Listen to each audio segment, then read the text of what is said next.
Welcome back to Burn Off the Top MTG. We won the die roll, and we're going to keep this hand. Or did we win the die roll? No, we didn't win the die roll. Pun's on the multi 6 though, so that's good for us. This hand's pretty great. It's got one of our rare 2-drops. We don't have many 2-drops. We don't even have many good ones. Because 2 of them are walls, which maybe we shouldn't be playing. I might actually switch them out for Child of Night. That might just be better. Especially since we don't want to copy them with Mirror Image. But this is round 1. We're up against green, white. Probably auras. Good thing we got some dwindles. And the mages to bounce when they put an aura on them. That is a pretty sweet one to put auras on since it already has vigilance built in. So he could just put an Oaken Form and it's a 5/5. So that's pretty good. And it's looking... Oh. Is he going to free roll the attack first?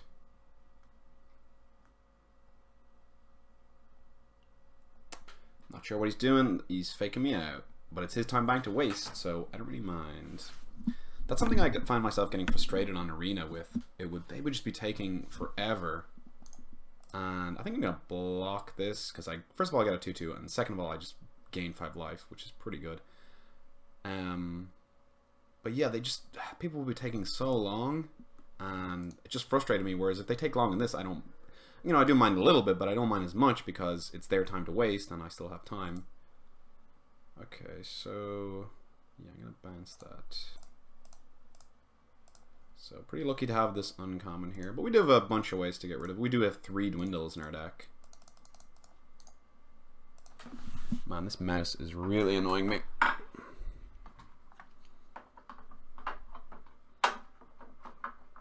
That's the sound of poker chips on top of it to kind of give me some slack on it, whereas if I don't have the poker chips on top, they just, Ooh, there's our splash. So a couple options here. Could attack both. He'll block this. I'll Skeleton Archer.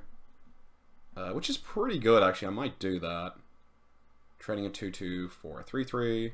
Or I could just play Snapping Drake and not do anything. Yeah, I think Snapping Drake's not the worst, because I can always do that next turn, and this is flying damage, he doesn't have any flyers, so it kind of forces him to do stuff. If he attacks, I don't really care, because I just have a bunch of 2/2s to attack with, so he won't attack. If he does an enchantment, we can dwindle it, so not the worst. There's no lifelink enchantment, as far as I'm aware, so it's not like he can just come back out of nowhere, but it wouldn't even matter, because I dwindle. Dwindling something with an ability, though, is kind of annoying because it still gets the ability. But we do have a good board presence. Just never blocking here. Green has a lot of combat tricks like Giant Growth. Trying to think of more. Inspired Charge. We just have double white up, but there's Aegis. It's like 1 and a white, and you get +1/+7. It's like super defensive spell. It's pretty cool. Well, I like it. Okay, so he plays that. He has 2 of these guys. Okay, so we can trade off.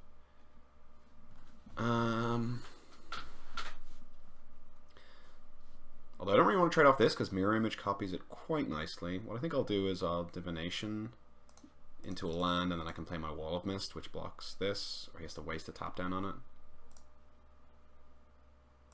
Yeah, cancel.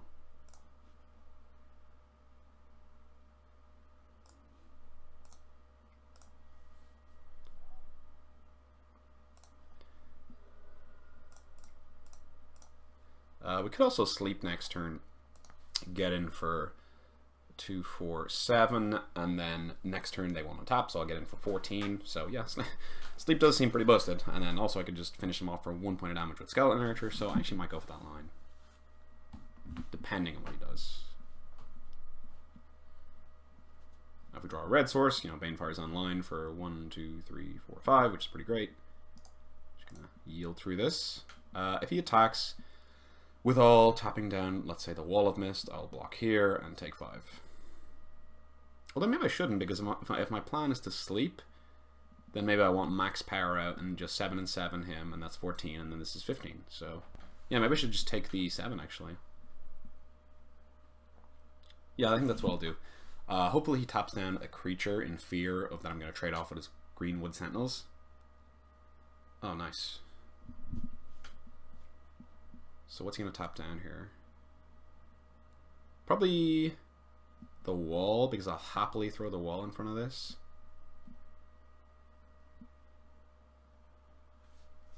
What's he got? Probably you should tap down the zombie token or the wall. Yeah, that seems reasonable. So I could just block this, take 7, or I could block this, take 5, and still have the wall. And I can always block it later. Yeah, I think I like that. He only has 1 card left in hand, and like this line, especially if he plays a creature, then it's just kind of almost locked in, where you just get to deal a bunch of damage. Okay, so choose target player.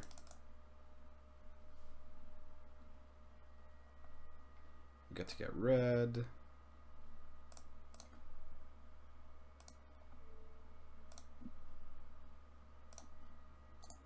Attack for 7, he goes to 8, and then next turn he's dead. Even if he plays a blocker, he's probably dead. So that's pretty sweet. Is he dead with a blocker? I can't remember.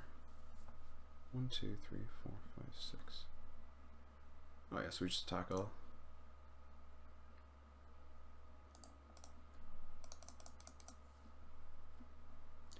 I mean, we're showing him Banefire, but I don't really mind. Oh, we don't even have to show him Banefire. Sweet.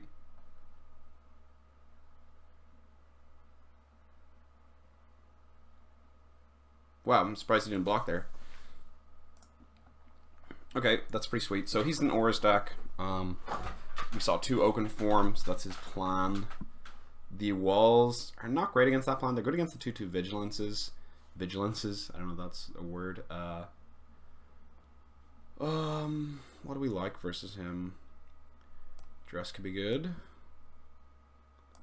Is it though? I mean, I don't like these walls.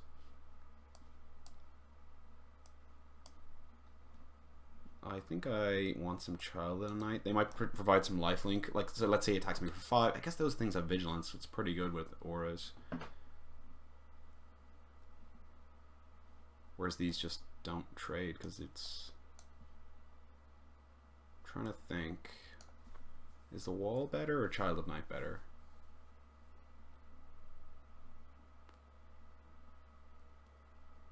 We kind of got lucky with that bend spell, to be honest. Maybe I should take an Anticipate.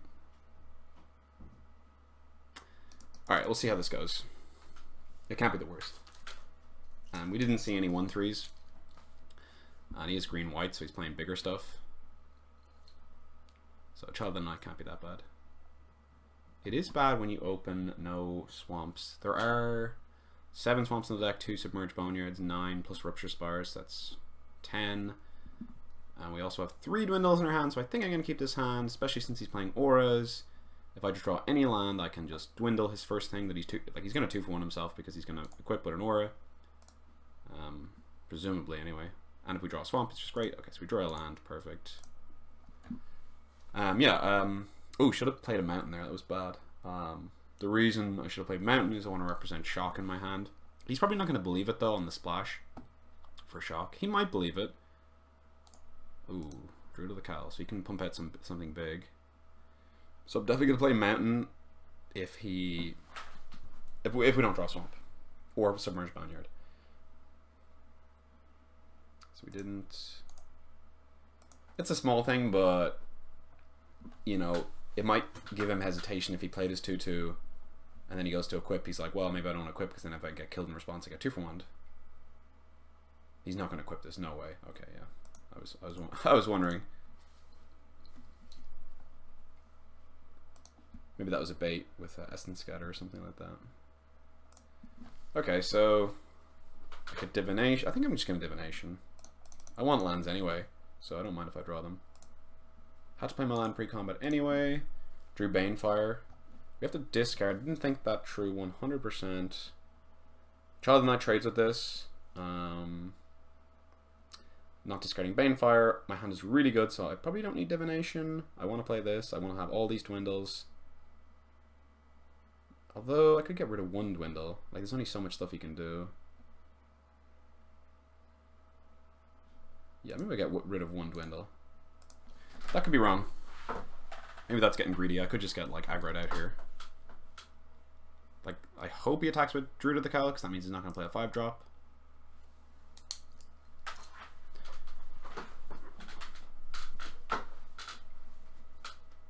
Sadly, he's going to play a... No, he's not going to play that. Okay. Well, that can get dwindled.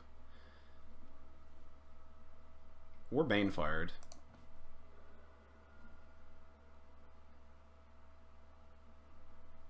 Whoa, how much is this to activate? 6 mana? 1, 2, 3, 4, 5. Geez, I have to kill this turn then. So on a Banefire, dwindle it. The problem is, can he still do the ability? Until end of turn, respawn, Angel gets +2. Well, the ability doesn't really matter then. Because you'd have to do it twice, and then it would be a 7/7, so it would be a 1 power creature. Although the risk of, if I dwindle it, he could have like Invoke the Divine, which I really wouldn't want to happen because he would gain 4 life from that. So I think I'm gonna play around Invoke the Divine and just go X is 3 here, which I don't know. You could make an argument that that's a bit too timid. Ooh, this is kind of good for us. Like, this is not that good. I guess target creature you control can't be blocked by. Okay, that's actually pretty good for him because he can just use that ability. So I'm gonna get hit for a bunch here, and this Child of the Night isn't gonna do much. I could dwindle it. Target creature you control can't be blocked by powers. So if he plays this, so if I dwindle this, he'll just use the ability twice, attack for 4, and I'm dead in 3 turns, and then leave this back to block my Child of the Night, so I can't even gain any life. That's bad. I could dwindle plus Child of the Night. Target creatures, he can either target himself. It's probably worthy of a dwindle. Well, I'm definitely playing Child of the Night.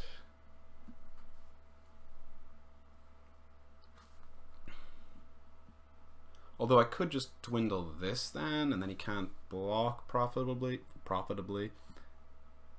But I think I need to dwindle this for life total concerns, because 5 and 5 is 10, whereas 4 and 4 is, 4 and 4 is not 10, so I won't die. So maybe I was a little bit too slow. Maybe I should have kept that dwindle. Maybe I won't have time for this divination. I'll get overrun. So that could be the key decision that loses the game. So let's see what he's got here. Oh man, so this is 2 and 2 is 10. I'm gonna dwindle that though. Oh man, he has it all. Oh, we don't have the lifelink. Yeah, we might lose literally because of the divination sitting in our hand.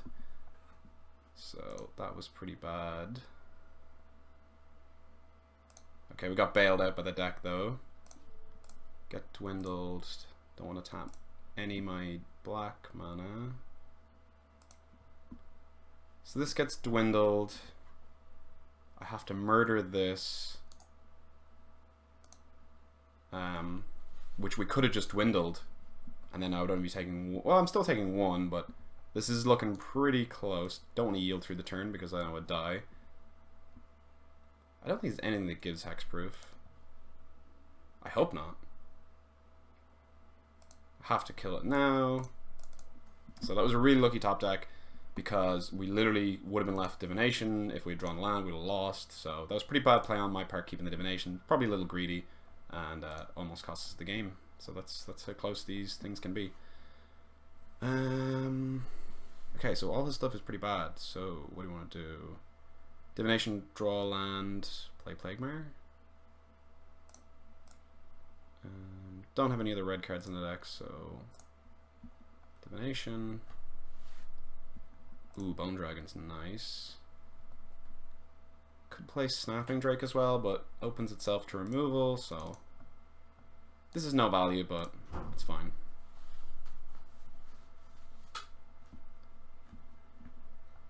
Okay, also we're dead in 2 turns, I just realized that there. So yeah, that dwindle is really going to hurt us, because he still can use his abilities. Gearpore Guide is just going to make that guy unblockable, so I should have played Snapping Drake, so that was actually really bad. If he has a pump spell, again, that's 2 mistakes I've made this game. I really hope I don't get punished. And I am a luck box, so I don't get punished. But I still can because I should have this out plus this out, but I'll only be able to have one of them out, which is not that good if he has a removal spell. So that was pretty bad. Oh man, not playing great. I guess we just played the better thing, higher upside.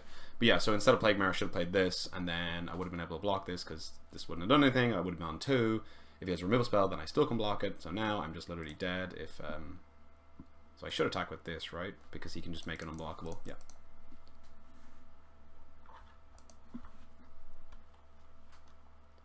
Although maybe I should have played around Invoke the Divine there, but if he had Invoked the Divine, he would have used it already, so I don't think he has that. But he could top deck it, so I guess that's pretty loose attack. And he has the... Wow. Oh, so bad. Not him, us. Oh my god. Yeah, we definitely should have won this game, but we didn't. And, oh my god, so we definitely shouldn't have attacked because the removal that can... Okay, he had the land anyway, but like if he didn't have the land, he needed the mana. Oh, okay. Okay, we play bad. We play bad. We deserve to lose that one. Yeah, I mean, we were walking on water not dying sooner than that anyway. Okay, that was really bad. A lot of duress targets, though. Child Knight definitely wasn't the worst. He did have to use a card on it. I think I like duress. What do we want to get rid of? He didn't have many X ones that I recall. I could have Plague Mare. Like, it's obviously good, but if he doesn't have any X ones, it's not good. Maybe just one duress. Okay. Also like Hired Blade because it's 3 power. So, Plague Mare, you didn't hit anything, did you? You might hit something. We did die with a Divination in our hand. Is that a reason to cut it? Alright. This seems fine. We should be moving on to the next round undefeated, but we messed up, so let's hope we don't have any like terrible mulliganing decisions that screw us over. This hand's pretty good, so I'm going to keep it. It's got a 2-drop into a Dwindle if he auras something.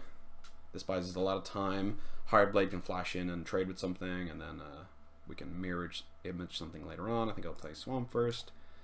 Doesn't make a huge ton of difference, but I think there's like an instant spell that you can represent for Swamp.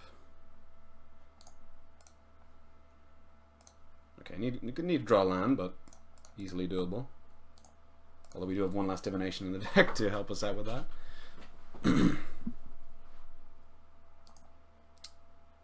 Yeah, so two key mistakes in the last game, and they really got us. Didn't draw land. No point in attacking. But yeah, I mean, Scarmatch Bloodletter is great to copy with Mirror Image, so we just need to draw land next turn, and we should be in business. Hopefully it's not a Submerged Boneyard, but I would take it, I guess. He's going to attack? He is going to attack. I will not block, because Doom Descender can block something like a lot bigger, so I don't think it's worth it to trade him now for 1 damage instead of trading him for 2 damage later on versus this thing. Land right now, untapped. That's a 7-drop. Oh man. That's unfortunate. We still can win, but it is getting dicey. If we miss the land drop next turn, we probably are a very low % chance to win, like incredibly low %. Here comes the Oaken. No, stuck around. Oh, Hard Blade's really good against that, actually.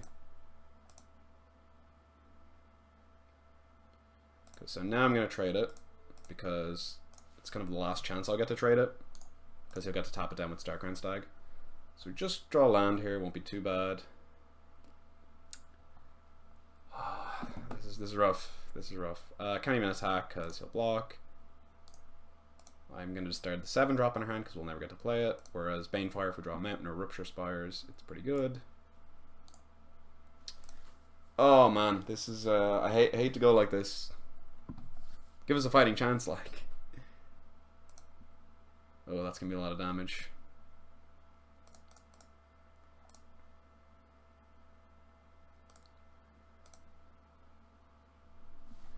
Okay, if we don't draw land this turn, we're for sure gonna lose, which sucks, but the game.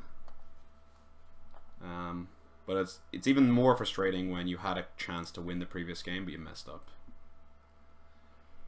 Oh, that sucks. Okay, tap this down, take 2, 4, 5, 8, go to 2. I can't win.